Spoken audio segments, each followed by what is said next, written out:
If you get your syllabus out for, welcome to those of you on the video.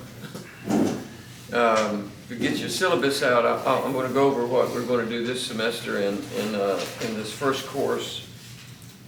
The second course that we'll take tonight will be just 260B, C rather than 260B. And it's just a continuation of what we started last week. Now, I want to say to you up front that I've done something a little bit differently, and I want to, I think you'll enjoy it as we go through. I always have a little bit of difficulty deciding what's going to be the textbook for the course.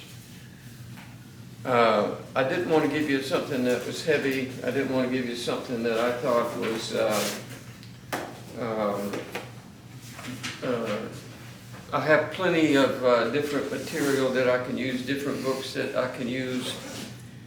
But this semester, I have two books, and I want to use probably an improper word for a professor in a seminary. But the first book is by a guy by the name of Gene Wood, and it's called Leading Turnaround Churches. All right, and the assignments are going to come out of this book. All right. I've actually reduced the assignments for you so that you are, you'll see here in a minute. And then the second book is a little book that's called The Path to Being a Pastor by Bobby Jameson. And this is a book that's written by 9 Marks. If you know anything about 9 Marks, 9 Marks is the ministry of Mark Deaver at Second Baptist Church in Washington. He speaks at all the conferences with John MacArthur, if you've ever been to any of those, which I have. This is a really, really easy book to read. It's just really, really, really good. And anything that they write is generally very solid. And it's called The Path to Being a Pastor, what it really takes to become a pastor. It's right up the alley of what we're studying about. This one about leading turnaround churches is a little bit different. It's written in a completely different style. If you look at this, you can just see he's got a lot of information on here that you will enjoy. And my point is that I think that both of these are really fun books to read. They're not going to be challenging you from, deeply challenging you from a theological perspective as much as it is from a practical perspective of what it means to be a pastor. Or to be what we call a servant leader. That's the way that we've addressed this in the course last semester. So you'll enjoy this book. You can get these books on, you can buy them on, the one for the next course is Leading on Empty, which is really a fun book. I got this book for $3.99, and that's the only book that we have in that course to read. So you're not going to be burdened with reading. I have to say to you, I say this as an encouragement to you, I read a minimum of at least 2 books every week. A minimum of every 2 books a week. You have 16 weeks to read 2 books, or 3 books if you take the course. So that means that you have 5 weeks to read 1 book. And the time that it takes you to read 1 book, I'm going to read 10, all right? Plus, I'm going to be doing Bible studies and developing courses. So my encouragement to you is, I know you have families and all of that, but these are easy books to read. They have big print. This book is only 160 pages long, something like that. The other book is about the same. And they're fun books to read. You'll enjoy them. I think that you will really enjoy reading the books, all right? I'm not trying to, I have other books that are much more, if you look on page 5, I think, of this course, I've got some supplemental resources for both this course and the next one that I'm going to teach you. All of these are really good books for what we're talking about, but they're big, kind of thick books, except for Call to Lead. That's a book on the life of Paul by John MacArthur that I've read. But Spiritual Leadership by Oswald Chambers is a classic on being a pastor by Derek Prum and Alistair Begg. Is a classic book. It's a much thicker book. It's Being Leaders by Aubrey Malphurs is good. Lectures to My Students is a book that every one of you ought to buy, whether I ever use it or not. It's one of those. This is by Charles Spurgeon and the letters to his students that he wrote, and it is really, really valuable. Pastoral Ministry by John MacArthur. It's a big old thick book. You can see the ones on the back on the second page, on page 6. And I've got Leading on Empty is for the next one. So if you ever want some good material on what it means to be a pastor, then those are some good books. I would recommend all of them. I read all of them, so I would encourage you to be able to do the same. You can turn back to page 2. So you've got two books to read for this course, and then you can see what the writing assignments, how many words are needed for each of you, the number of resources you have to use. It's the same as it's always been. But I want you to go to page 4, and I want to give you I want to talk to you just a minute about the writing assignment itself. That's due at the beginning of lecture 10. So you got plenty of time to write it. You got 10 weeks. You got 2.5 months to write one. For most of you, it's 2,500 words. I write about 4,000 words every message, every Sunday. All right? But what I want you to do is I want you to take this book right here. Everybody look up here a minute. I want you to take this one, The Leading Turnaround Churches. That's the text. And I want you just to choose one of the chapters in this book. You can go through and look at. Let me name some of the chapters in here. Considering the cost, the 95% theory. What can you expect from your pastor? Characteristic of turnaround leaders. While leaders settle for plateau and decline. I'm just reading some of them. And I want you to go through and I want you to read and just choose one of the chapters in the book as your topic of study, and then address the issues that have been raised in that chapter, okay? Now, I'm going to tell you up front that you may or may not agree with what he says. I don't really care if you agree or disagree. It doesn't matter to me.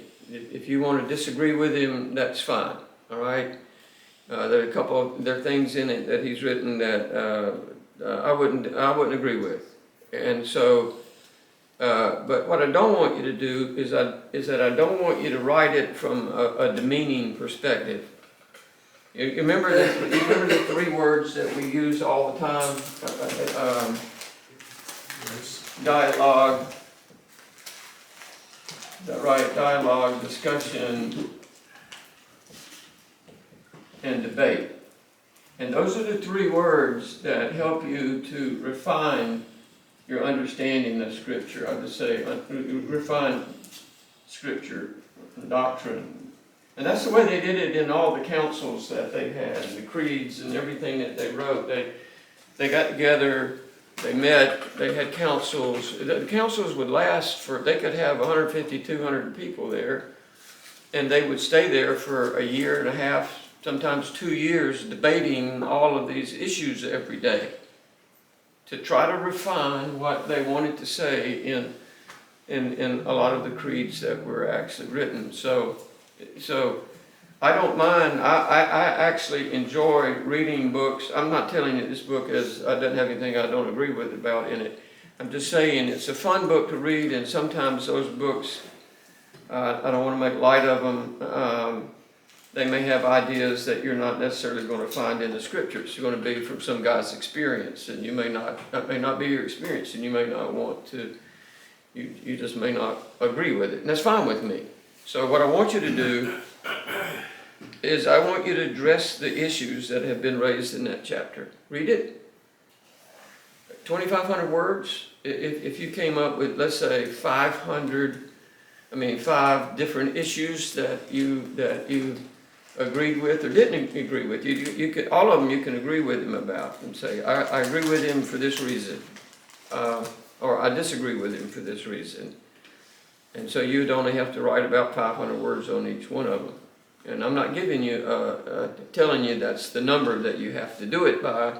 You could do 200 on one, and 600 on another, and 700 on one, and 400 on another. Just, you got to get the 2,500 words, however, in whatever it is that you write. For Chris and James, y'all's number for is what? 3,500. 3,500. So you have a little bit more to write. So you can read that. I want your disagreements to be constructive. Listen, there's a method in this madness, because I want you to learn how to debate and dialogue and discuss things with people that don't agree with you and your theology. All right? In a way that's meaningful and not in a way that is demeaning. All right? You don't want to just keep putting people down because they don't agree with you. That's not going to help you. That's not going to help your cause. That's not going to help their understanding. You want to find a way to be gracious in how you write. And so that's a part of this exercise, is to take a book that's going to probably give you that.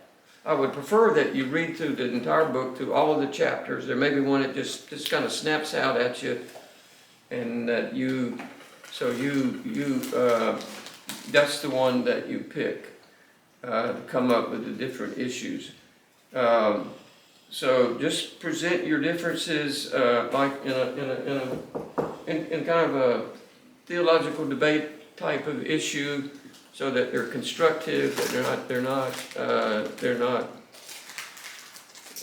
non-constructive kind of comments. I'm going to, if you write it in a demeaning way, I'm going to count off on your grade. Okay, just trust me.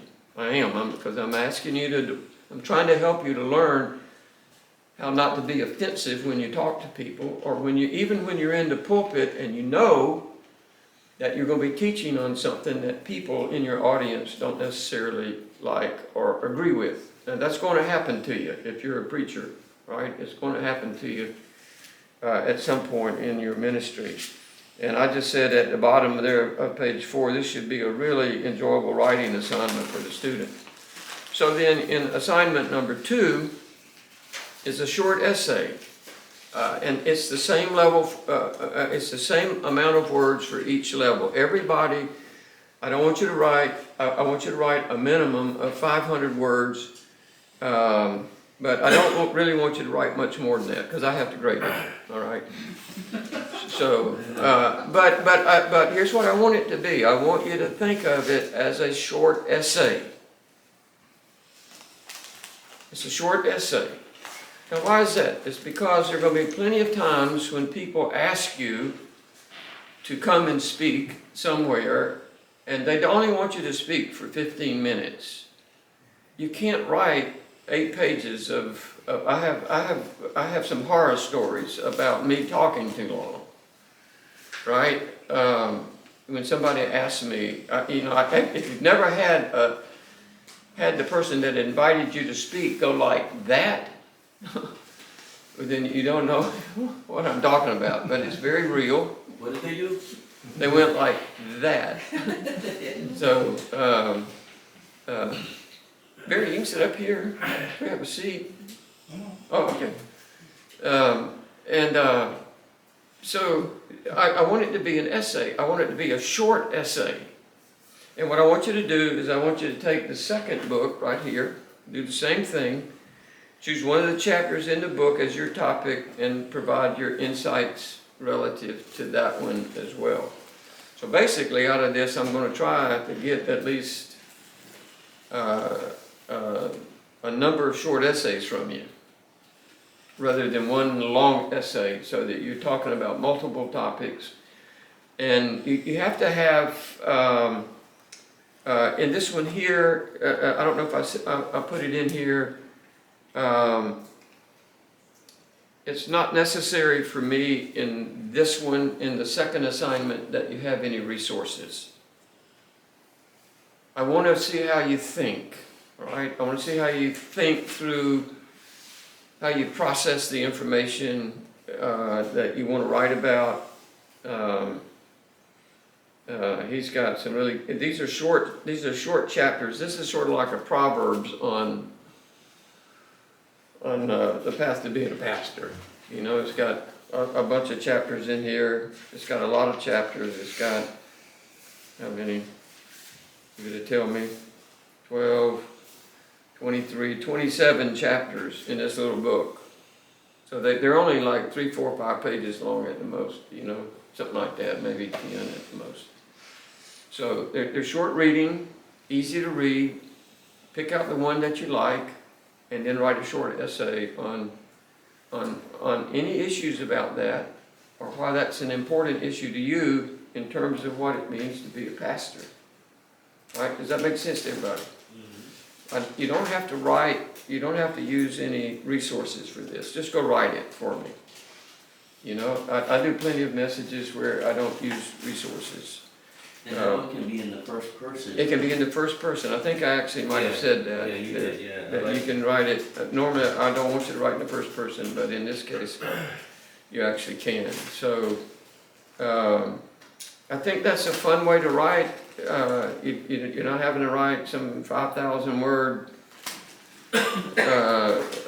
paper, you know, and have 7 or 8 resources and doing all the research. You've done plenty of that. I mean, you've done plenty of that. You know how to do that. So we're going to just take a break from that for a little while in some of these courses, where I'm going to try to make writing a little bit more fun for you, rather than kind of a long-term effort on your part. So I think you can enjoy it. I think that you can enjoy it and make studying a little bit, you know, make it fun.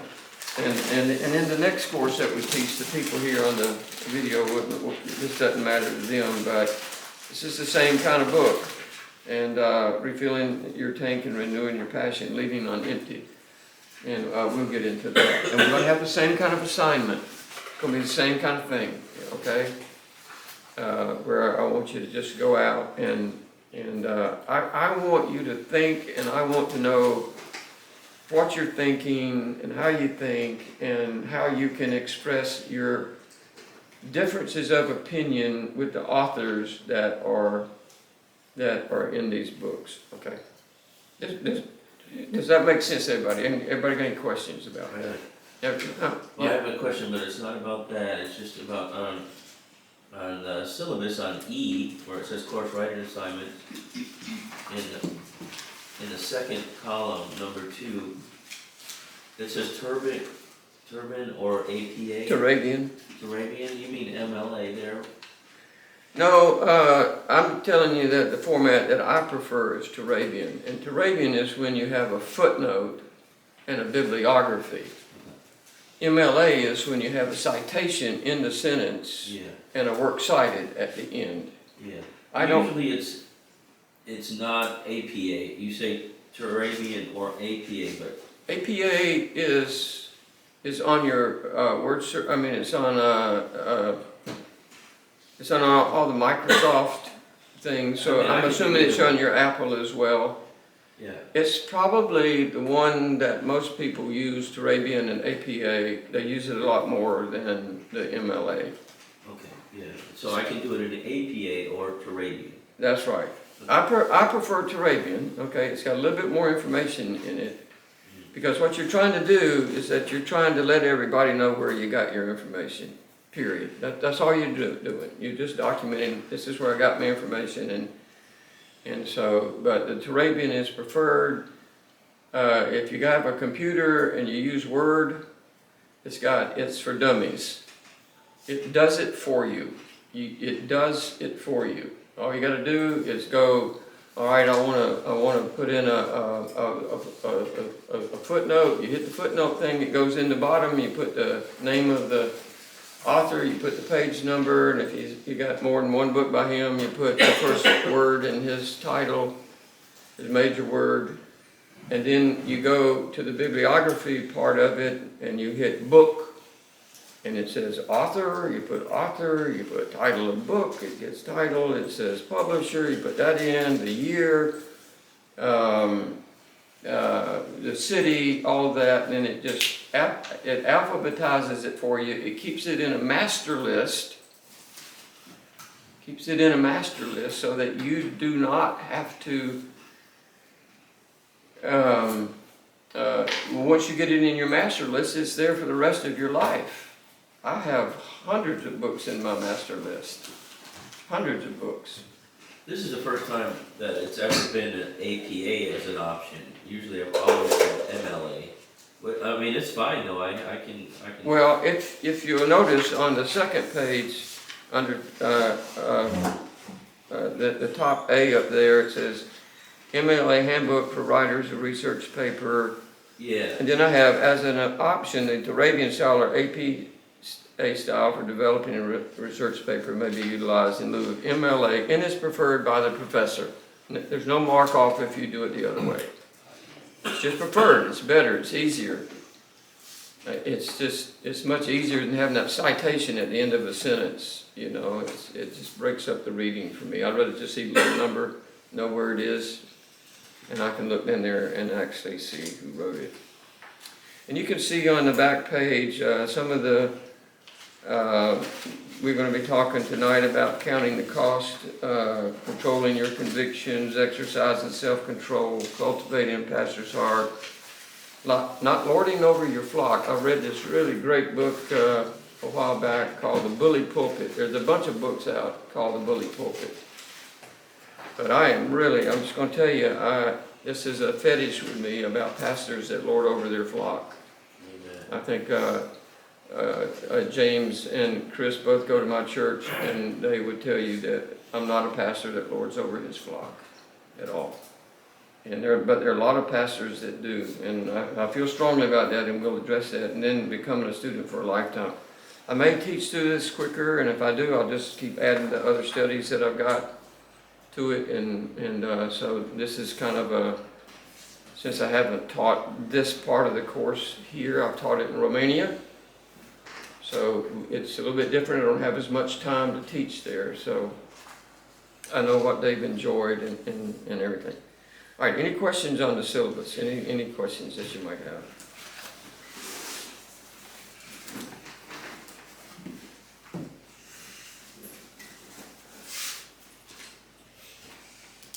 Okay. Is that clear as mud? Just about. Okay, I talk fast, but you can call me if you have a question with it. I've tried to make it, let me just say it this way, please forgive me if I don't sound like I'm being professional about it. I've tried to make this enjoyable for you. I've got books that are enjoyable to read. They're kind of stimulating, actually. They're not just giving you the information that you already know, written by somebody that's very famous.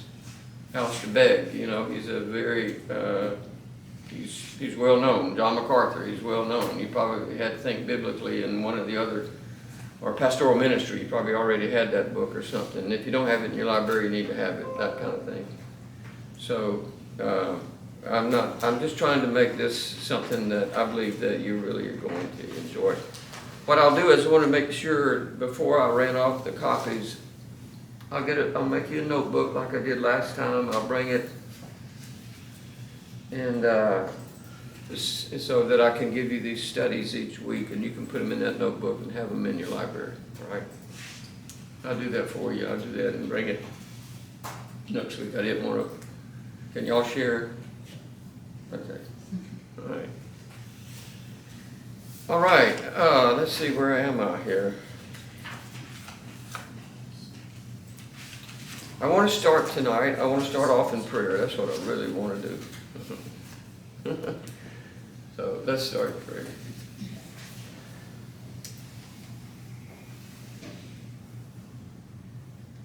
Father, we come tonight to just bow down our lives before you.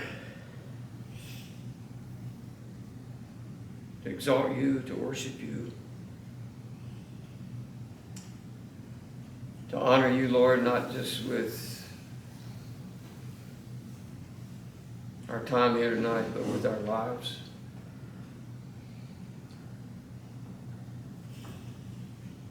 Lord, if you've called us into the ministry, which I believe that you have, different kinds of ministry, it doesn't matter. You want us to be good stewards of the opportunities that you present to us, good stewards of how we study, good stewards of our time, and more than anything, you want us to be a really, really, really outstanding steward of our fellowship with you. You're the one that matters, Lord, not me. You're the one that is to be exalted, not us. You're the one, Father, that matters more than anything else. And I pray as we study this semester that this course would really, really be a course that all of us, Lord, myself included, that we really take to heart, and we understand that there are some non-negotiables of ministry that are just, they're not negotiable. We don't have an option. We don't want an option. We want you to be glorified because we did your work your way in your time with your people.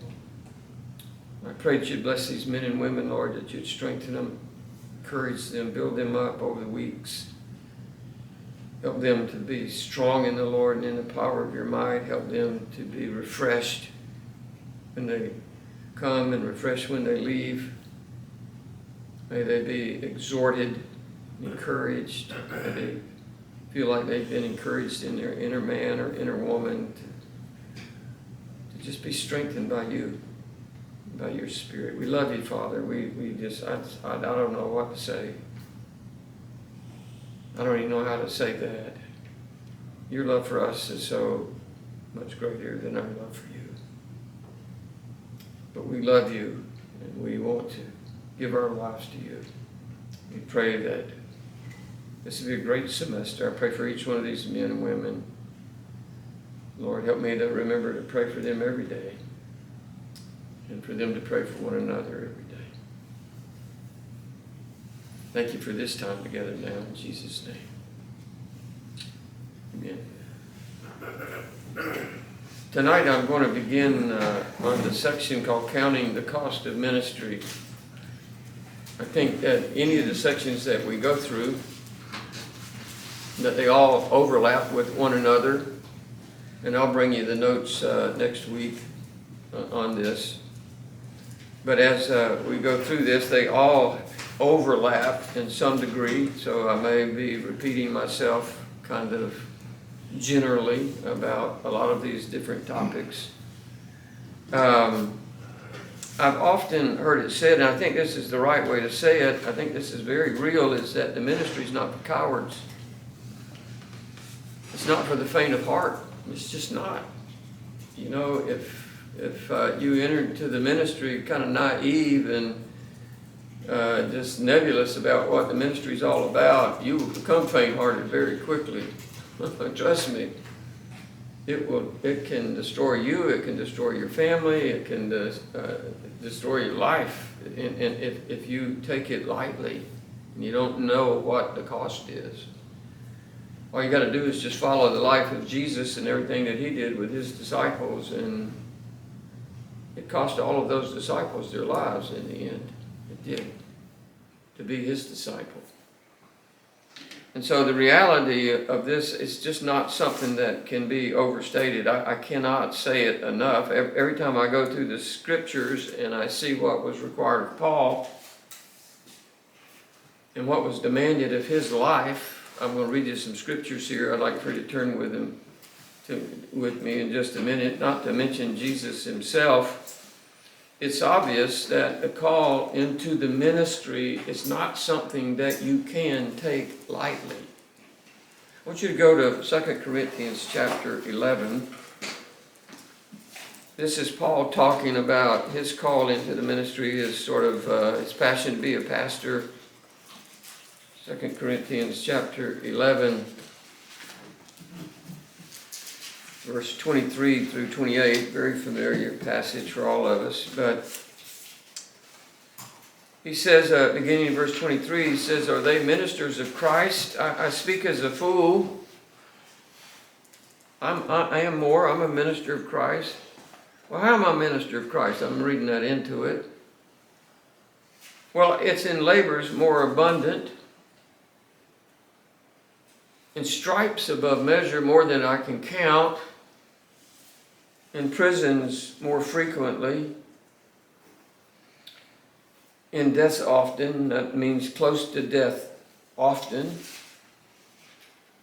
From the Jews 5 times I received 40 stripes minus 1. They said if you made it to 40, it would kill you, right? So they'd stop at 39.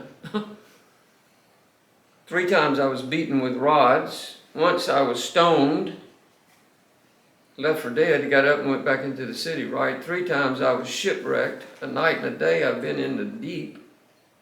That sounds like a lot of fun. In journeys often, in perils of water, in perils of robbers, in perils of my own countrymen, in parables of the Gentiles, in parables in the city, in parables in the wilderness, in parables in the sea, in perils among false brethren. Well, Paul, where else could you go that there wasn't any peril for you? That's what he's telling us, that everywhere that he went,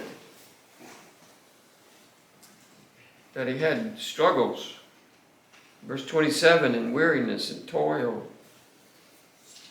and sleeplessness often. They didn't have comfortable lazy boy recliners and sleep beds, sleep numbers and all that. And hunger and thirst and fastings often, and cold and nakedness. Besides the other things, what comes upon me daily, my deep concern for all the churches. Welcome to the ministry, right? Welcome to the model of ministry in the New Testament. There it is. May not be that way for you. You may not think of it that way, but you better adjust your thinking a little bit.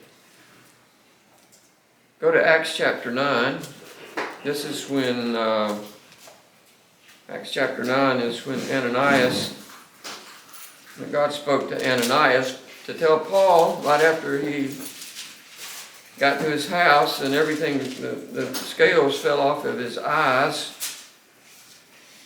Notice the first major thing that was spoken about Paul in Acts chapter 9, verse 15 and 16.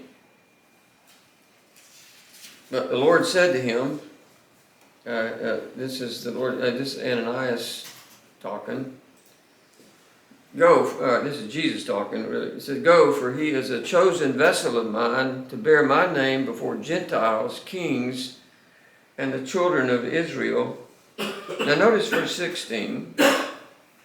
"For I will show him how many things he must suffer for my name's sake." Wow. How'd you like to start your ministry out like that?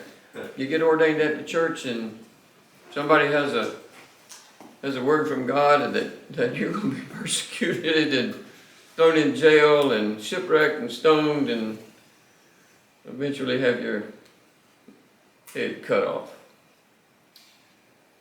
Everywhere Paul went, he had trouble. So I have to ask you a question. Here's the question, right? The question is important. If I ask you a question, it's a rhetorical question. 95% of the time. And it is the point. It is the point, right? Do you think that Paul was in the will of God when all of these things were afflicting his life? Yes or no? Yes. Right? absolutely. Was he in the very center, middle of the will of God in all of the afflictions and the difficulties and the shipwreck and perils of robbers and being in the wilderness and being weary and cold and not having food and fasting and all of that? Was he in the will of God? Yes, he was right in the middle of the will of God. He was right in the middle of ministry, if I can say it that way. He was doing exactly what God wanted him to do, and his life was a model of what it meant to trust God in the very stressful moments that ministry just kind of places on you. Now, we're not where Paul was. We're not in that day. We live in a different culture. We live in a different culture. We have different laws. Things are a little different for us. We have a lot more freedom than they had there, but in some ways it seems like every day was an immense challenge for Paul, and yet we never hear Paul complaining. He never said, well, God, this is a really dumb group of people here. Why'd you send me here? You don't hear that. It's not there. It's not there. It's not in the writings. It's just not there. So for anyone, I think, who has truly invested their life in the ministry, it's obvious that the cost can be enormous, and not just on the one in the ministry. Everybody listen carefully. It can be costly on your family. The horror stories out there of what the ministry does to families. I'm going to read you the statistics here in just a minute before we get through tonight. What it does to families that are not prepared for bad churches, bad people, bad circumstances is devastating. You better figure this out. This is very real statistics that should be meaningful to all of us, that you should take to heart. Now, you'll see why in just a minute. There's a cost of how draining the ministry can be on an individual physically. Long days, long nights, the unexpected phone calls in the middle of the night, places you have to go. Somebody's dying, somebody overdosed, some child is gone. My husband just hit me. What I do, and people aren't afraid to call the pastor at any time of night, trust me.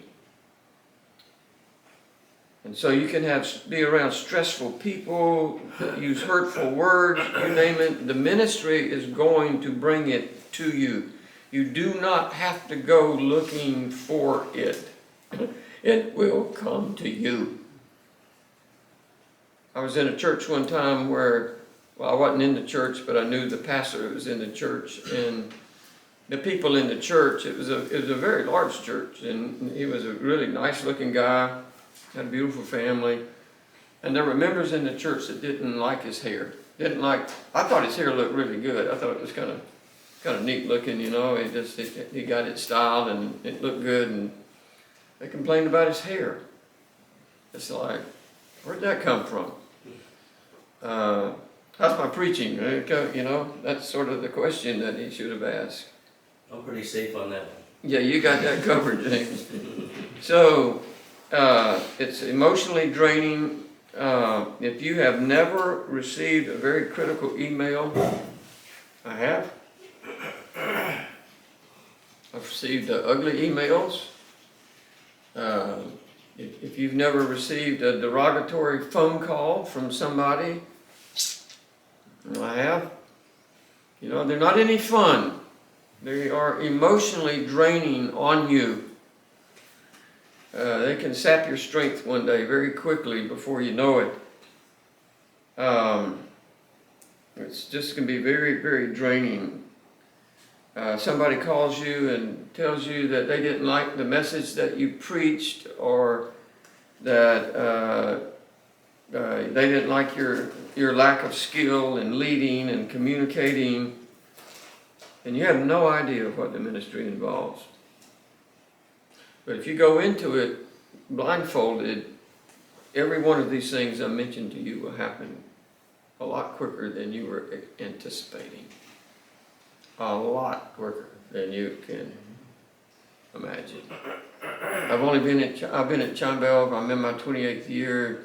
First thing they asked me to do when I went there and then finally accepted to go, they said, our church is dying, we want you to make some changes. So I said, okay, we'll make some changes. That's a bad decision.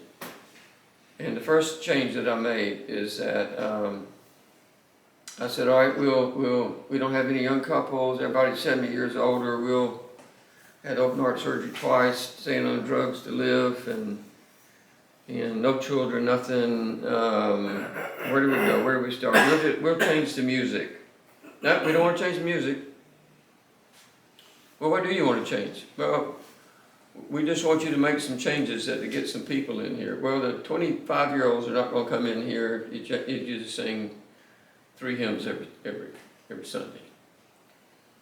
So we talked about it. And finally, the guy that led the music left. Just left. I mean, how long have I been there, honey? I've been there a year and a half. You know, he didn't like it.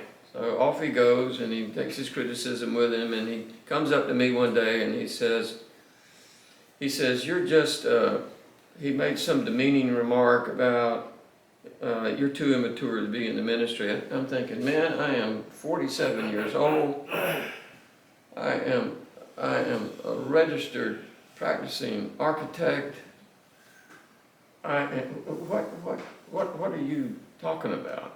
I've been to the seminary, I have degrees, I'm educated. You know, it's just, they didn't like something I did that they asked me to do. Changes the, that's the death knell, right, in a Baptist church, change. We've never done it that way. So many pastors today are being asked to leave their church without any biblical justification or cause. Some irate member of the church didn't like the direction of some series that the preacher was doing. This is real. You can go ask Wesley Kennard. You know, I shouldn't use his name out loud, but he was down at a church down there where I live, and he was going through Romans, and he got to the word elect, and that was it. We're done with you. You know, it's very, very critical. It became abusive. His wife was 2 weeks pregnant when they asked him to leave. Not 2 weeks. She had just had a baby 2 weeks earlier. And they're out on the street with no job and a family. This is church. Right. Did you have a question? Yeah, well, a statement just to go along with what you're saying. Yeah. 2 things. That's really quick, I promise. You know, I filled in a church this weekend, and one of their announcements was they were handing out papers that they wanted everybody in the church to go through, of all the things that they could do to make the church better. None of it had to do with preaching the word. It was all recreational things. How do we get the community to come in and focus? It wasn't more focus on scripture. It was what can we do to become more like the world without becoming the world, kind of. And then on that second note, you know, a lot of the churches that have called me recently, especially the ones that are out of state, they don't have parsonages anymore. I don't know if all the churches just sold all their parsonages or what happened, but you talk to them and they're like, well, you just come up here and move and buy a house. Oh, no. And I'm like, I'm going to come and move and invest hundreds of thousands of dollars in a house to be told one day that they don't need me anymore. Sure. And then I'm stuck it happens somewhere where I've got no contacts whatsoever. And it's just, it's nothing to them. It's nothing to the people that are at the church to suggest that. What you're explaining is ordinary. It's common. It happens all the time.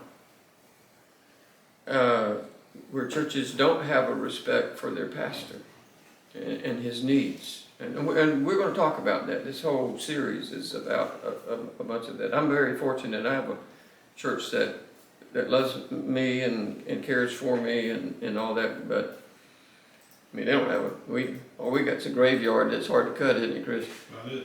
So,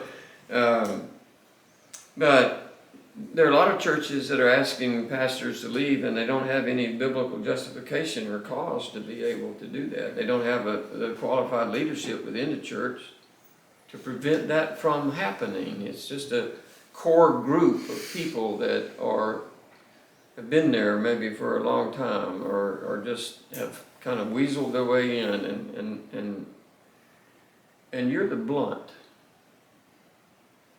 You're the blow. You're the one that gets the blow. You're the target, right? You're the target. You're the bullseye. Everything always gets back to the pastor when things aren't going well in the church. Everything always gets back to the leadership. Some irate member just didn't like what you were teaching, so they stirred the pot and just to have the pastor released, and he was. I have one student whose denomination determines where he preaches. It was one like Assembly of God or something like that. I don't know which one it was. He was a student I had in Aiken, and without warning, his denomination just simply dismissed him and provided no reason, no justification. They gave him no justification for why they dismissed him. And so normally what they would do is that they would move him from one church to another church. So they said, all right, we're going to move you down to Somerville. So he leaves Aiken, he goes down to Somerville. About a year later, they come in and they say, all right, you don't have a job anymore. Sorry. He's got a family. He's had to move. He's a really good student, a wonderful brother. I think he was, I've never heard him preach, but I think just because I know him that he probably was a good preacher. He has 4 children and was literally left homeless because they didn't have a church, because he lived in the church parsonage that they did have. And so make it worse, at that point in his life, he has no means of income for his family. He's just left hanging out there. He's just left hanging. He finally says, I don't care about being in this kind of ministry anymore. And he gave it up and became an electrician. You know, who would blame him at that point? You have to count the cost. You have to count the cost. If I were to ask you the question, how do you like grumblers? I'm being a little negative here, but just bear with me because this is part of the cost. How do you like grumblers? I'm sure you would say, well, we don't really like grumblers. But there's probably as many grumblers as there are supporters in a church. Everybody's got their opinion. Everybody's going to express it. They don't know how to express it. There's something about the pastor that somebody does not like. Somebody's offended because the pastor does not visit the sick. The number of times that they think the Bible says that he has to visit the sick. A little bit later I'll give you the 2 verses in the Bible, the only 2 verses in the Bible about anybody visiting the sick. All right? Maybe sermons are too long, because they extended past 30 minutes. Well, I qualify for that. They get criticized because they're too doctrinal in their preaching. If you teach doctrine, it's not as enjoyable sometimes to the person in the audience. You know, they want you to do the good feel good messages, and so we really think you need to change the topic of what you're preaching. Maybe his wife wore pants to a service, and that was not what expected from the pastor's wife. James been through that at a church that he was at in Wisconsin. The list is endless, and then to add fuel to the fire, some churches are so steeped in tradition that anything new that you do, or anything new that you propose to do, anything, it doesn't really matter what it is seen as a threat to that local church. Now, if you've had a pastor who's been there for a long time, you have a real advantage. But if you go to a church, if you take a church as a young pastor and you go to a church and if you ought to look at the resume of how many pastors have been at this church in the last 15 years, it ought to give you some idea of whether or not this is a safe place or the kind of place that you want to go, because they're going to be asking people to leave, or the pastor's going to be leaving every 3 years or something. That's not where you want to go. But it may be. That may be the only choices that you have in this culture in which we live. And so when all of that happens, when these churches that are steeped in tradition and they know that change needs to take place, but they're not willing to make the change, and you come in as a new pastor wanting to make changes that you really believe are spiritually, doctrinally correct and necessary, you become the what? Somebody tell me. You become the threat. You as the pastor become the threat to that church. The pastor does. I remember when I first went to the church that I pastored, they had no children, no young couples. And what they really wanted was for somebody to be there to bury them. And I buried them. After nearly 30 years, almost 30 years, I've buried them all with the exception of about 2 or 3 people. And some of them may outlast me. So, and they didn't like that I suggested to try some blended music to get away from just the traditional hymns. That's all we sing is traditional hymns now. We have a brother that gets up on the stage and plays the guitar sometimes, and I love that, and we just have the music. I mean, it's not traditional, it's just kind of more contemporary music. It's nothing special. There are no fog machines. There are no lights going off. We don't have the lights turned down and all that kind of nonsense that's going on in the service. And so I thought that the blended music would be a little bit more enjoyable. I don't know if that's the right word, a little bit more inviting to somebody that was 50 years old, 50 years younger than most everybody else that was in the church at the time. Well, that didn't work out well. This is typical. They wanted the church to change. All right, everybody listen to me. They wanted the church to change, but they didn't want anything to change. They think that you have a magic wand. They think that you can just say, poof, abracadabra. Oh, our church is growing. Young people are coming from all over the world. We've got money just flowing in. We can start building. If you think that I'm lying, if you think that I'm just being silly up here, you're not paying attention. Is that the end goal for most churches? Like they look to build, that's what they want to do? I don't know. I don't know. There are a lot of churches that don't want to build because they're satisfied with where they are and they don't want to make those adjustments if needed, you know.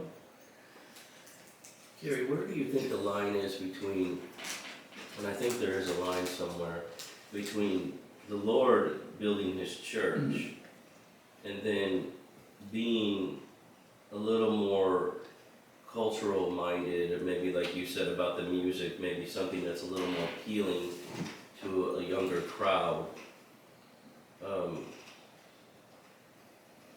Yeah, I just don't know where that line is. You know, it's the Lord that builds His church. If we're really going to get believers in, it's the Lord that's going to build the church.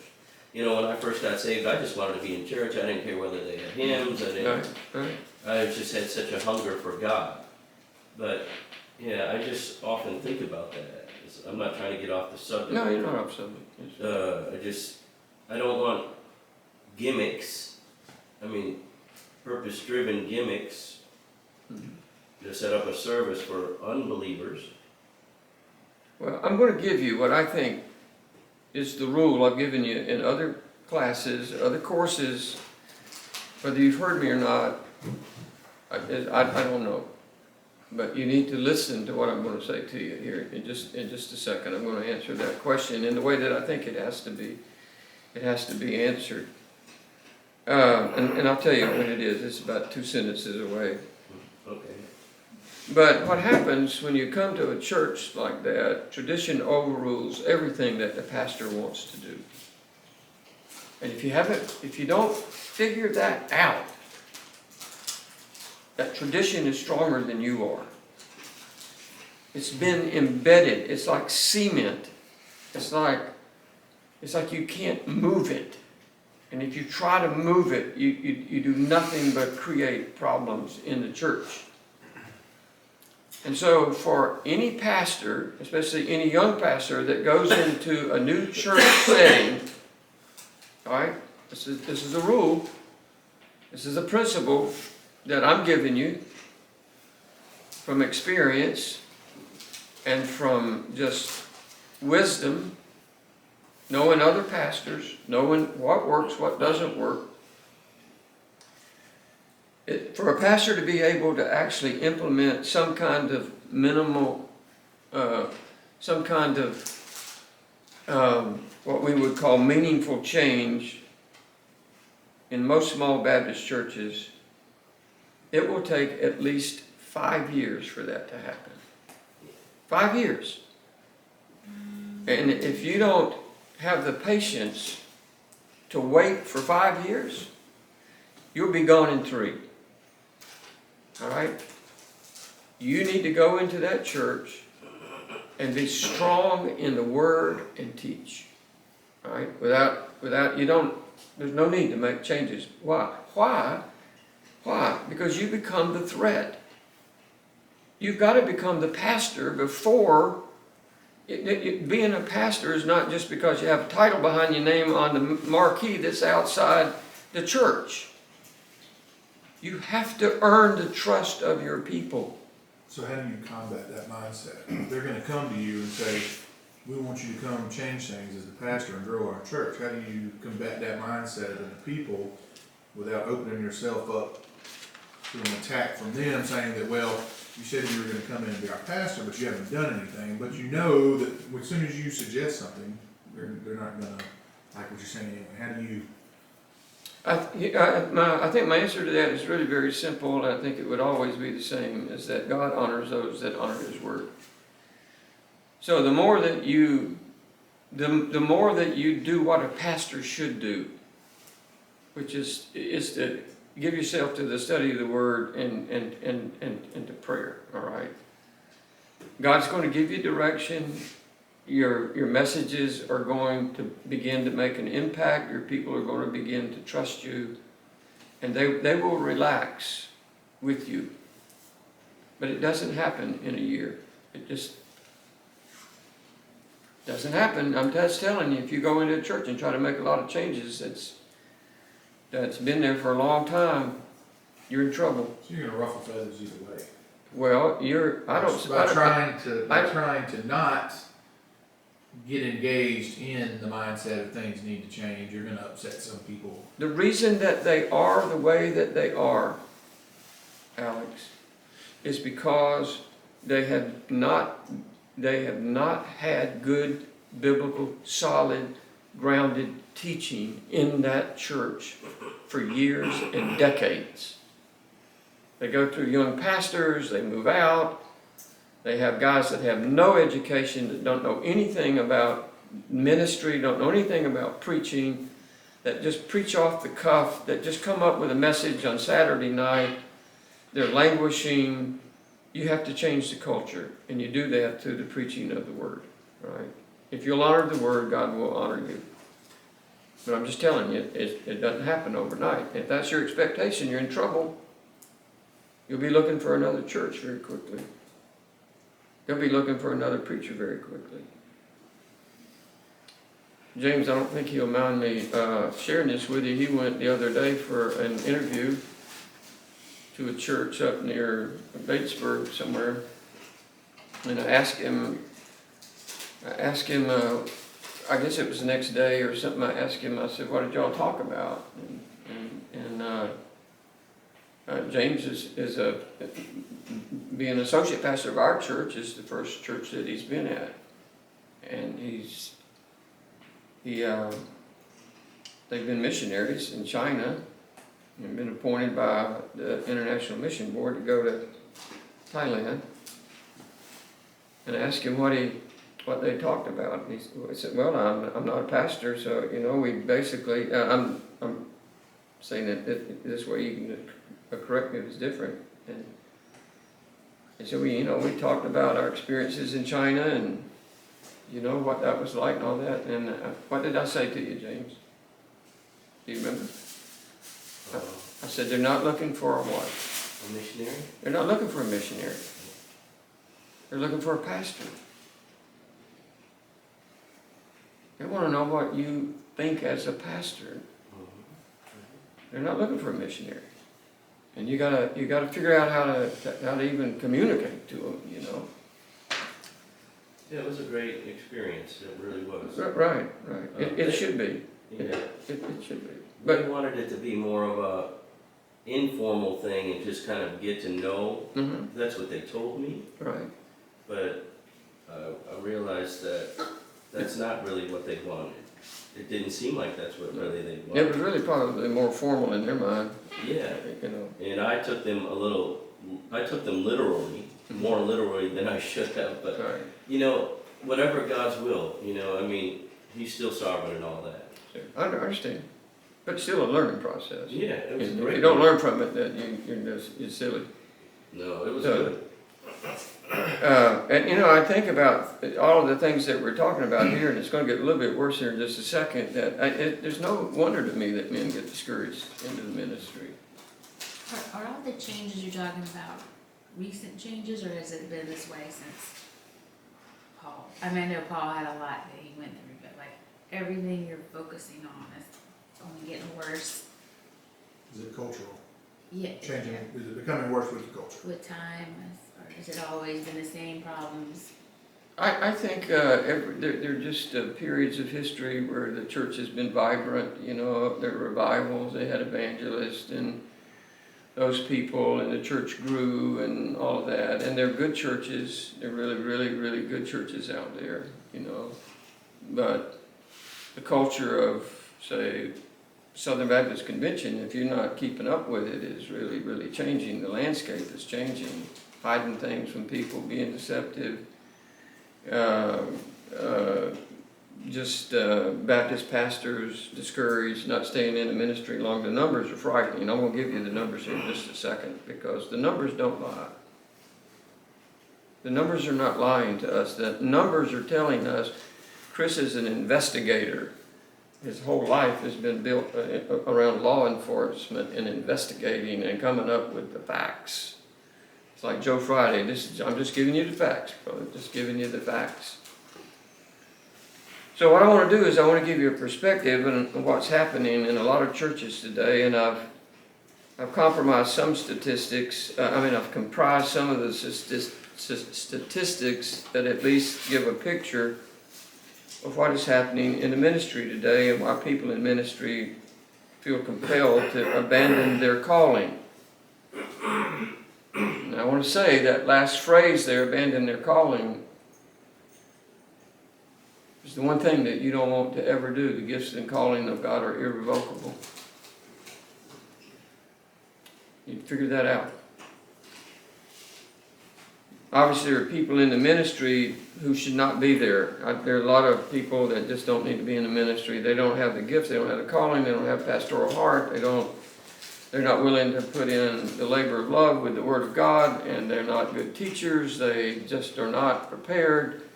They are emotionally distracted. They have worldly pursuits. Blah blah blah blah blah blah blah blah blah. All right, people that shouldn't be in the ministry that are. And what happened is that they misunderstood, they literally misunderstood what the ministry was. Let me back up. They misunderstood what their calling was, what they considered to be their calling. And the next thing that you find out, the next thing that you know, is that they have fallen into this deep, dark hole called ministry. They're there now. Oh, I've been called by God. Next thing you know, they're there, and the ministry is too tough. It's too difficult on them. And for those individuals, the quicker they change professions, the better for them and their church. But then there have, on the other side of the coin, you have those people that have legitimately been called into the ministry, and they go through some difficult times, and they just lack the endurance and the perseverance it takes to work through the obstacles. The ministry is an obstacle course. Chris, how do you say it? You say your life is one where they just throw you stuff and you My whole life is here, catch, deal with it. right, here kids deal with it. That's kind of what the ministry That's is. what my career has always been. Just Right. Here, go deal with it. catch, deal with it. Right. What's next? Yeah, so what's next? Yeah. So they drop out as well. I would venture to guess of the individuals that I have taught in the seminary to be ministers of the gospel, to be pastors of local churches, or to be, servant leaders.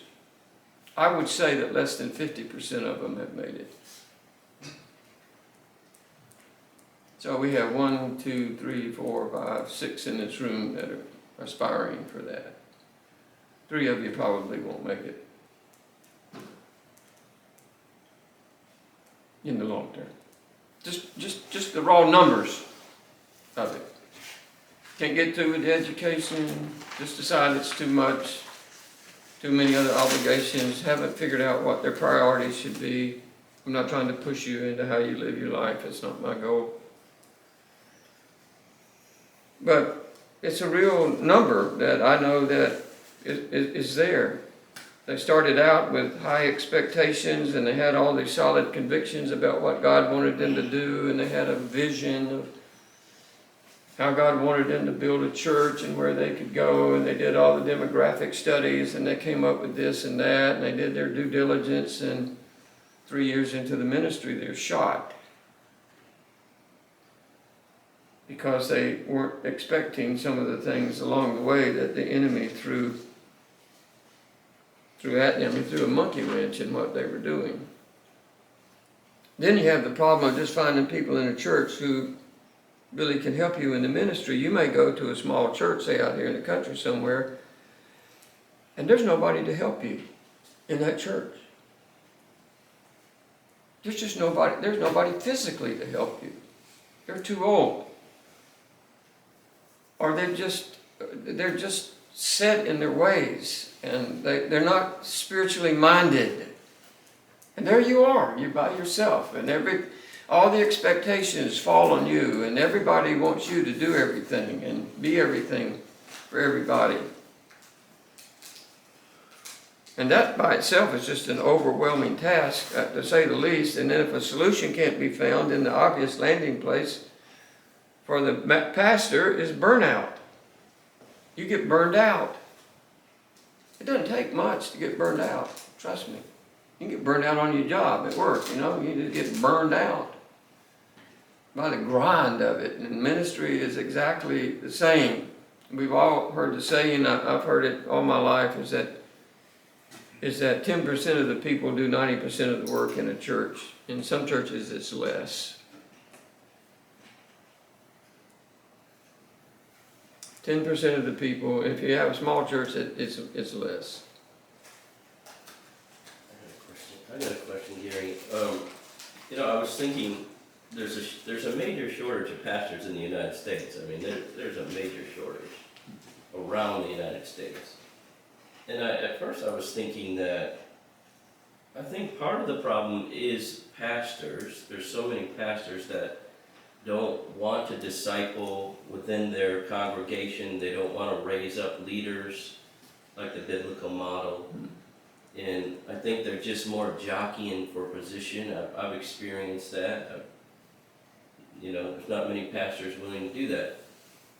But now, I mean, listening to this and reading the book from the other class and stuff, it's really both. It's all the trial and tribulation, and who wants to be a pastor? Right. Why would you want to be a pastor? Yeah, Unless God had called you. right. Unfortunately, and I think this is the right way to say it, I think David Platt wrote a book one time, I forget what it was called, but that dealt with this. But unfortunately, the majority of believers in a church are just spectators. Yay, go church. They're applauding everybody else that's doing all the work. Oh, we have an Awana program, but nobody's working in it, right? We have a children's ministry, but nobody has time for the children. My wife has the most difficult ministry in the church. Anybody know what it is? Pastor's wife. No. Cubbies. That's close. Nursery. Huh? Nursery. The nursery. The nursery. She's responsible for the nursery. Do you know how difficult it is to take care of people's kids? And how differently they feel about what you're doing, and if you talk down to them, or they come in there and they're just making a mess and storming, and there's no telling what may go on. And then just getting people to be in the nursery. Well, I teach kids every day. I'm a teacher. I'm not. You wouldn't believe how many times I've had people tell me that, or my wife has had people tell me that. Right? I say, yes, sir. She comes home and says, we just don't. They don't want to. They said they're not going to keep the nursery. They're not even going to help, even once every 2 months. Hello? Is there an age, because it doesn't bother me, I've noticed that outside of my own children, when I'm in the pulpit, nobody else's kids, I don't even hear them. They could be flipping out, doing backflips off the back of the pew, and 9 times out of 10, I don't even notice that it's going on. I don't hear it. And I know from my own... Everybody else does. Yeah, well, I know from my own personal experience... Everybody else does. Trust me. that... They can't listen to you if the kids are doing backflips back there. I know it's harder on the parent a lot of the time than it is on everybody else. Because the parent feels like everybody else hears them, and sometimes they do. They heard mine this weekend, and it was the first time ever that I've had to stop in the middle of my sermon and ask my children if they needed to step out.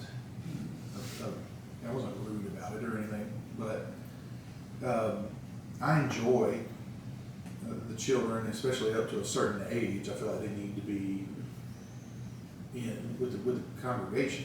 Otherwise, they don't know how they're supposed to behave in church. Where do you know of an age? There's nothing in the scriptures that is going to tell you how to do that. That's one of those areas where you as a pastor, you as a church have to decide how you want that to work out in your church. Here's what we do. We used to have a children's church, and then after COVID, we don't have it anymore. All right. But for all the kids that have to go back to the nursery, we let them stay in for the singing, and then we want them to go to the nursery afterwards, because whether Chris or James is reading the scriptures and praying before I get up to preach, the kids are making a lot of noise, and it's very distracting, especially in a small church. Very, very distracting. So we've asked the parents, when singing's over, we want to take all the kids back to the back, all right? And they honor that, So my point is though, is that most any Baptist church in America, is most everybody's a spectator watching the few people that are real disciples do the work. How do you encourage that change? Like, the example you gave was, with your wife at the nursery, that she had basically been told by members of the church that they just weren't gonna do it, whatever rationale, reason they gave, just weren't serving in the nursery. I mean, that's the example you provided. Obviously, we see that in other areas, in different areas that need service to be done. It's in every area of Right, ministry. so how do you help change that attitude without being overbearing about it? I don't have a good answer for that. Thanks, Gary. If I had an answer, I'd write a book about it and say, this is the way to change people. But if somebody just does not want to do that, I'm not, here's the principle that I live and die by. If you don't want to do it, I don't want you doing it. I don't want you to take that spirit into the nursery or into any ministry. I don't want to be with these kids tonight. I don't want to work with Awana. I don't want to, I'm not going to beg somebody to live out the Christian life. All right. So, and I've told my church that. I said, listen, if you don't want to cut the grass, I don't want you to cut the grass. That sounds a little ugly, but I mean it. Because you bring that attitude with you to the church. Yeah, I had to cut the grass down at church this weekend. I didn't have any time to do something. Yes, Chris. What I've found in various leadership roles is, like you said, if you don't want to do it, don't. But those that do, when not to the point of patronizing or throwing it in people's face, but when the time is right, give some positive reinforcement and thanks publicly to those that have. Hey, the yard looks great. Or, whatever with the kids, or, they do a good job with Awana, things like that. And over time, you have to be very, very patient with it. But over time, people are like, everybody wants praise. Right. It's like, hey, I might get something good said about me. Help out in here. And also that puts that work, that job, whatever that need, in a positive light, not as a chore. Right. Where, hey, this is a good thing. Hey, to go out here and let's make our church yard an outside present. The minute came and and we renovated the front of the sanctuary. Y'all did a great job. Look, everybody look at this. These guys, spent the week down here doing that, and it looks so much better. And then the next time comes around, hey, all these people did a good job, and just put it out there positive instead of anything negative. And over time, those things, you start pulling people in. It should start to correct itself. Yeah, it'll correct itself because everybody wants praise. That's a human nature thing. And when they say, well, I might get something good said about me from the pulpit, I might want to go do this and get a good job. Do a good job and get that star on the chart. You get that attaboy and that star on the chart. From the teacher kind of thing. Positive reinforcement. Mhm. Yeah. I like that. It's a little bit more, the problem is that it's a little bit more difficult in a small church that's traditionalized, where you don't get any help as a pastor and everything falls on your shoulders. And this is part of counting the cost, okay?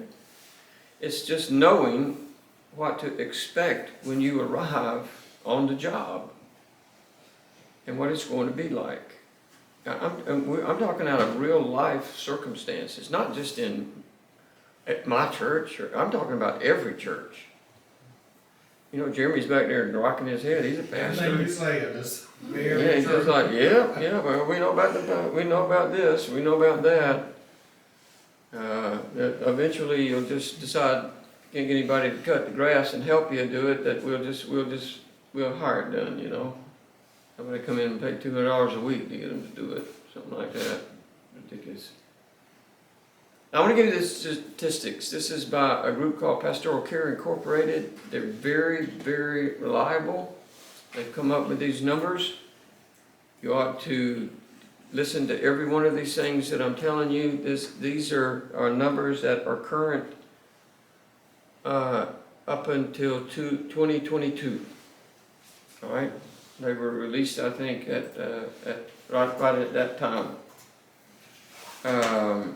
They partnered with multiple organizations to develop these statistics and then publish them. Pastoral Care Incorporated. You can go look it up yourself. Okay, I have a lot of these to read. I'm going to get through with them, trust me. I'm not trying to discourage you.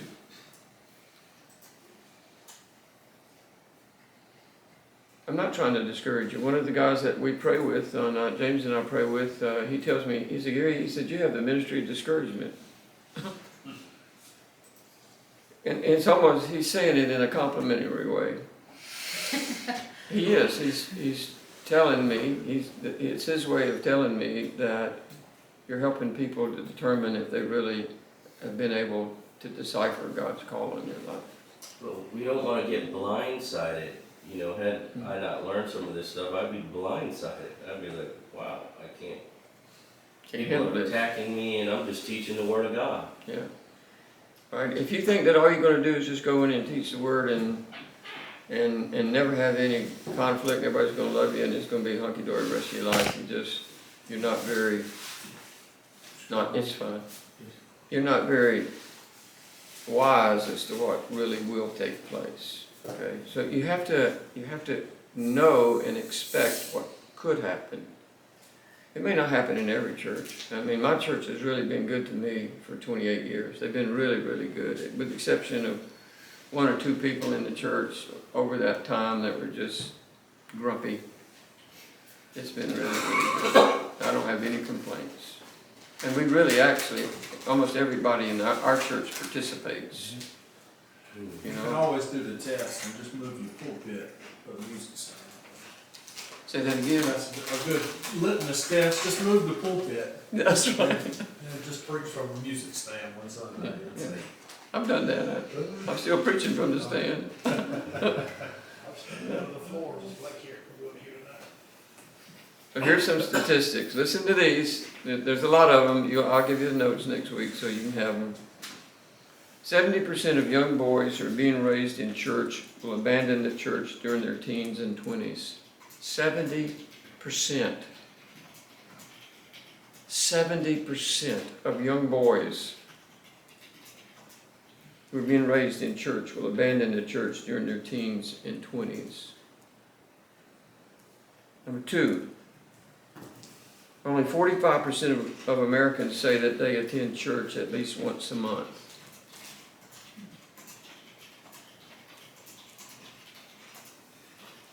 Number three, the percentage of people who have confidence in the church is around 36%. Hello, Paul. Welcome to the ministry. Nobody has any confidence in you or this church. No, 36%? 36. Number four, 6 out of 10 Protestant churches are declining, both in attendance and in revenue. I'm grateful to say that during COVID, our revenue went up. I cannot tell you why. Attendance went down, right? But revenue went up. It was kind of a strange thing. Number five, 80% of pastors believe pastoral ministry has negatively affected their families. 80%. 80%. This organization called Pastoral Care has gone out and done their homework. Now, they're talking about people from every denomination, Pentecostal, Charismatics, Baptists, Episcopal, all those kind of things, Church of God, this is whatever. 80% believe it's negatively affected their families. The children of many pastors do not even attend church now because of what the church has done to their parents. Don't even attend church. Can I make a comment? Yes. It's not, I think, a lot of that's not necessarily their personal relationship with God. It's the people of the church have harmed the pastor or said something to the pastor or their family that is hurtful, and It's hard for them to get over it. Very, very hurtful. Yeah. Number 6, 53% of pastors report that the seminary did not prepare them for the ministry. That's what this course is about, right? This is to prepare you for the ministry. Get ready. Good luck. That's over half of the people that go to the seminary don't feel like when they've left. When I left Southwestern Theological Seminary, there's no way I could have gone to the ministry. I wasn't prepared. I just was not prepared. I'd had courses like this. I had a course on church administration. It was everything I could do to just go to class. I had one on pastoral ministry, which I thought was going to be a great class, and it was by a guy that was a Cuban prisoner under Castro for like 11 or 15 years before he got out. And he was teaching his thesis, which was on Erich Hamburger Erickson, who was the protege and disciple of Sigmund Freud. So I sat in a book on pastoral ministry that was nothing but Freudian psychology.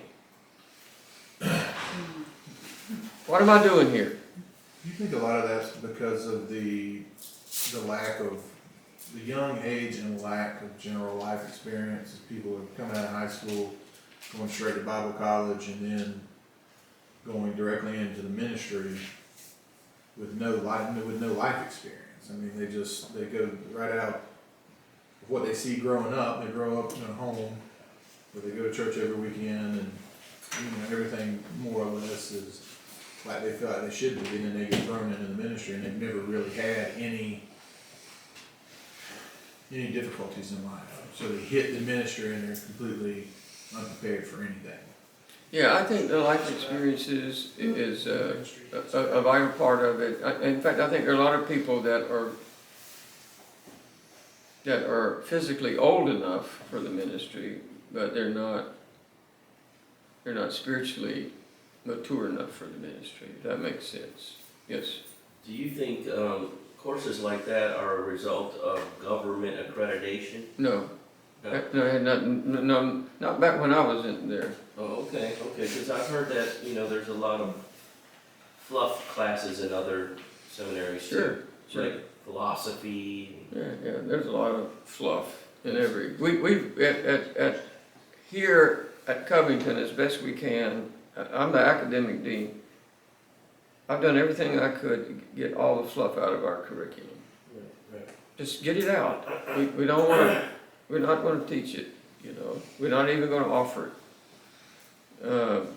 And I think we've done a good job over the last decade of being able to weed those courses out. Number 7, 90% of pastors report that once they were engaged in ministry, that it was completely different than what they thought it would be like before they entered the ministry. 9 out of 10 pastors are surprised at what the ministry is actually offering to them. Completely confused, maybe is a good way to say that. Number 8, 57% of pastors believe that they do not receive a livable wage. That's almost 60%. 6 out of 10. There's not enough here. 57% of pastors are unable to pay their bills based on what their church pays them.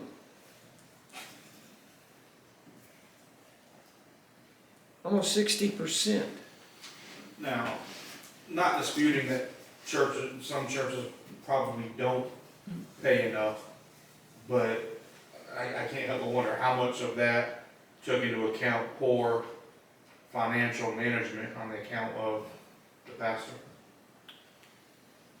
Some of it may have, but I think if you understood how many small churches there are out here, Right. the average church in America is less than 100 people.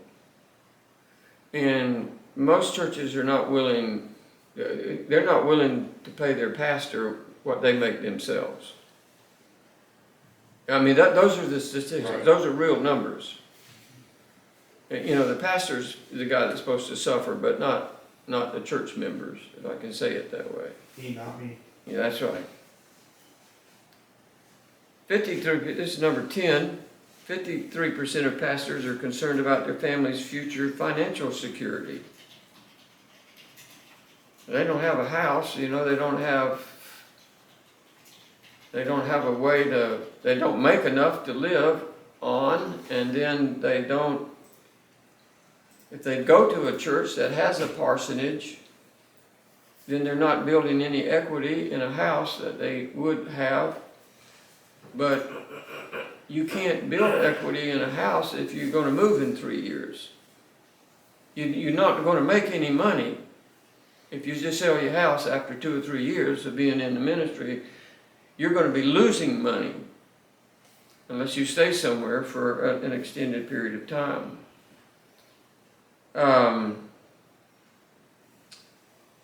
52% of pastors feel overworked and do not believe that they can meet their church's unrealistic expectations. We'll look at a little bit about how much time the average pastor works in a week. Does any of that change if you have the outlook of everything you do, that you're doing it for the glory of God, not necessarily for the expectations of the people that you shepherd or pastor? Well, I think what this is saying here, Alex, is really very simple. Is that the church has expectations that a lot of times are much that are very demanding of their pastor. All right, their expectations are out there on the table of what he should be doing, how many hours he needs to spend at the church, how many nights he needs to visit, how many visitations he needs to make a month. There's some churches that give their pastor, when they come in, a list of what that their expectations are. He's dead in the water before he ever gets started. I told my church I'm not a visiting pastor. I can't visit everybody. I just can't, nor will I. You know, I can't. I had a full-time job. I was working 7 to 7 every day. I was exhausted when I got home. But some expectations are okay, right? They should be. You ought to be a good teacher of the word. You ought to love the people, those kind of things. But then there are other unrealistic expectations that are going to affect not only you, they're going to affect your family. Your family can get hurt quicker than you do if you're not careful. Number 12, 54% of pastors find the role of a pastor overwhelming. Overwhelming. Number 13, 35% of pastors battle depression. That's crazy. I'm actually surprised it's that low, to be honest. 35%. That's crazy, battling depression. There's a reason they're battling depression, right? 14, 26% of pastors report being over-fatigued, just exhausted.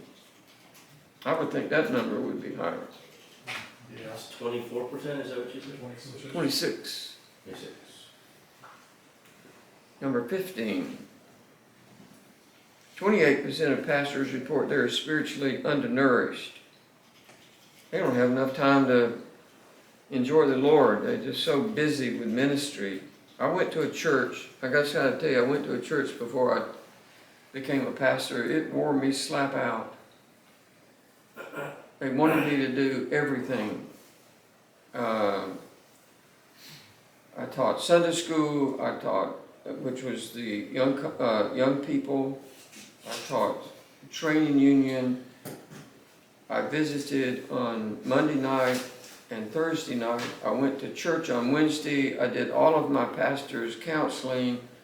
We're doing renovations. I'm down there at night working on the renovations in the gymnasium, turning it into a 2-story building. I'm doing the drawings on it. I am the chairman of the deacons, I am the chairman of the building committee, I'm worn out. I have no time for my family. If I look back on a period in my life that I regret, that was one of those times where the church wore me out, where I couldn't enjoy the Lord. I got to be doing God's work.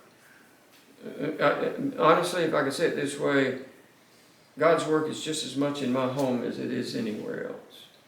And this next course that we're going to take about loving your wife like Christ loved the church, she's my number one priority in my life right there. And if you're not convinced of that by the time I get through that course, well, God help you. I think these two men that go to my church would attest that that's the truth.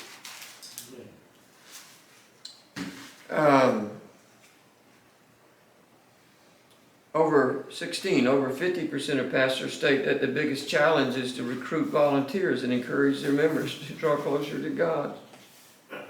Just can't get any help when you need it. Number 17, 70% of pastors report they have a lower self-image now than when they first started. Wow, 70%. Man, when they get up to this 80 and 70 and 90% numbers, they just frighten me. For men that are unprepared for the ministry. Number 18, 70% of pastors do not have someone they consider to be a close friend. How bad is that? How bad is that? Don't even have somebody they can go to. That's ridiculous. 70% of them say they have a lower self-esteem than when they first started? Yep. Wow. They've been beat down. You're the target, James. Mm-hmm. You're the bullseye in the church. You're the pastor. I think I'll start driving truck again. This must be very displeasing to God. This is his church. Wouldn't you think it was? I would think it would be horrible. But what do you expect? Like the statistics from Lifeway are that 80%, upwards of 80% of the people that attend church in the congregation are not saved. So you got unsaved people making conditions and putting conditions on the church and people in the church. I haven't seen that statistic, but I would say that certainly, I would say that in a lot of churches that 80% of the people are not spiritually inclined. They just come to church. You know, it's like students that just come to school to get a degree. They just go to church because they think it's the right thing. They want to take their kids, and what they don't realize, their kids are going to leave as soon as they get a chance. Checking a boxing suite. All right. I left. My mother took me to church every time doors are open. To a Baptist church, First Baptist Church, and I went every Sunday morning, Sunday night, training union, Sunday school, Wednesday night prayer meeting, RAs, everything they had. As soon as I got to college, I was gone. I was lost as a goose in a snowstorm. That was a good one. I like that one. You never heard that? But you said your mom, she had God's ear though. Didn't you tell us that? Or maybe that was Bob. Do it. Was it your mom that was always praying over you? Was that Bob's mom? I know my mom prayed over me. She a got lot. you back probably with her prayers. I don't know. God got me back somehow. I'm grateful. Number 16, over 50% of pastors state that the biggest challenge, I did that. Number 17, nope, where am I? You just did close friend. Okay, I'm in 19. 27% of pastors report not having anyone to turn to for help in a crisis situation. You know, if let's just say you take a church and then you decide to leave and you go to another community, you don't know anybody.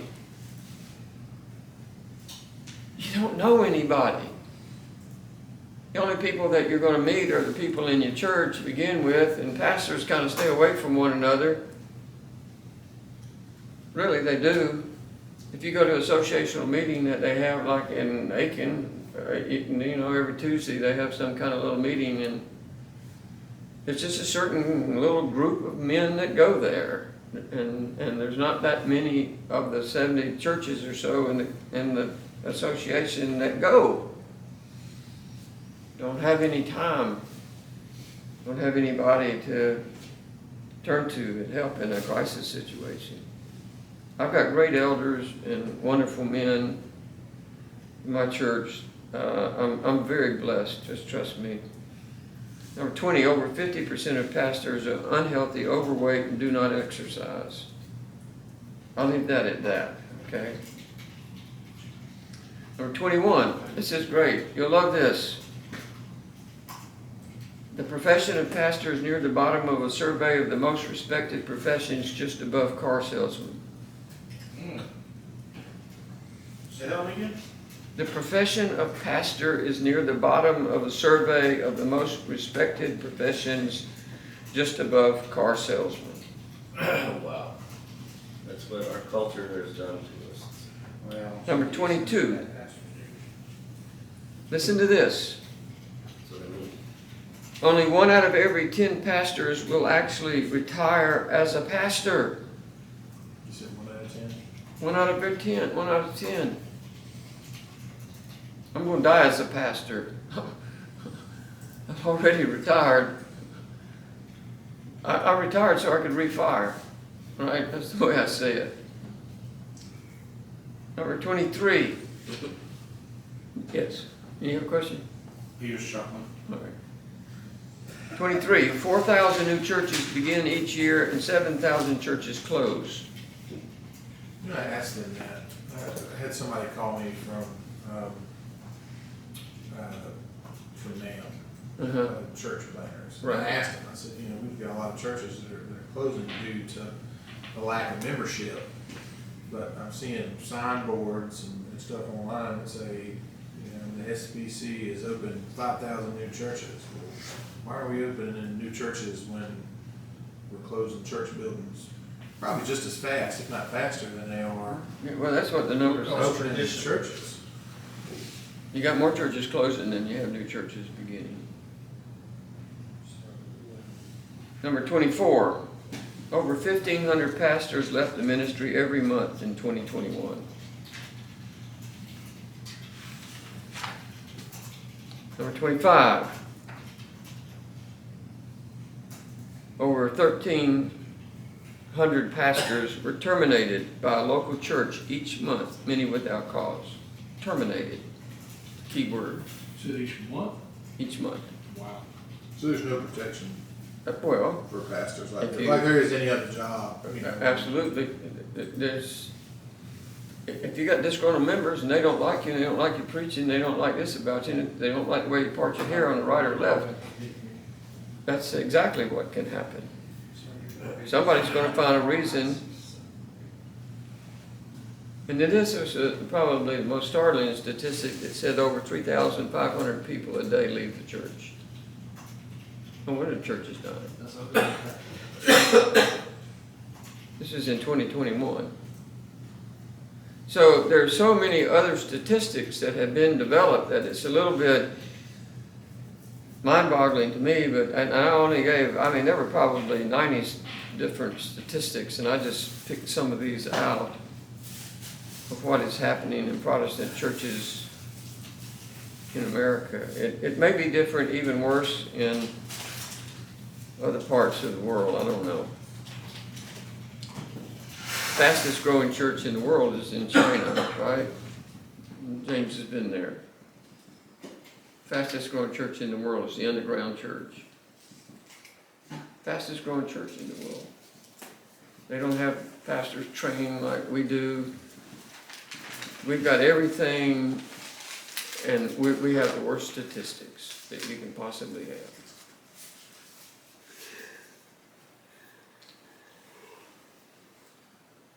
All right, let's take a 10-minute break. It's about 10 minutes to 8. I'll let everybody go to the restroom, including myself. And we'll come back at 8 o'clock. Barry, I'd like for you to stay in here just listening to what the next course is about, right? You don't have to if you don't want to. All right. All right, any other questions before we close out here? Hang on just a minute.